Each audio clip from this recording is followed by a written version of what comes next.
Anurag Wiswanath is an author, China analyst, and a fellow at Institute of Chinese Studies, and she joins me now live from India's Chennai. Thank you so much for being with us on the program.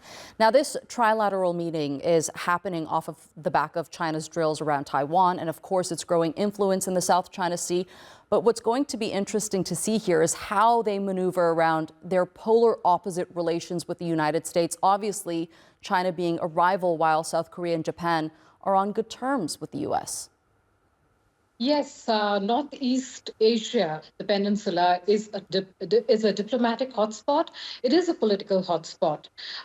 In fact, it is China's biggest strategic and biggest security challenge. You have Japan and South Korea, which are U.S. allies, and you have China and North Korea.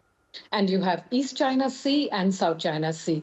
So given the fact that China and Russia have inaugurated a new era of partnership, and they're all for a multipolar world. And given the fact that the US brought long-term rivals, Japan and South Korea, at Camp David last year in a historic detente and a historic trilateral partnership between these three countries, the relations between all these countries, there is a lot of friction. But at the same time, there is a great deal of economic interdependence between China, South Korea, and Japan.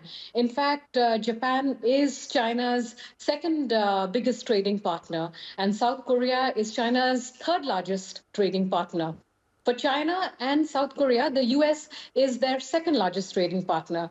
So this meeting comes largely because they have to manage relations, differences, and dispute, given that this region is always in a delicate political situation. You mentioned North Korea. I imagine it would be another important point of discussion during the meeting, given that China is an important trade partner with the country and could arguably have the most leverage over Kim Jong-un.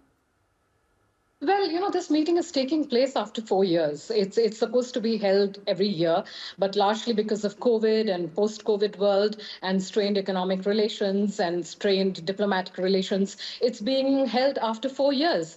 So what is on the plate is security, population, aging population, climate issues, and so on and so forth.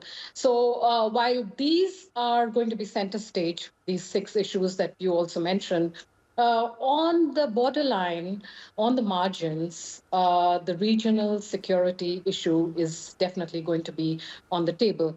But what is going to be the joint statement out on Monday, that is something that one has to wait and watch.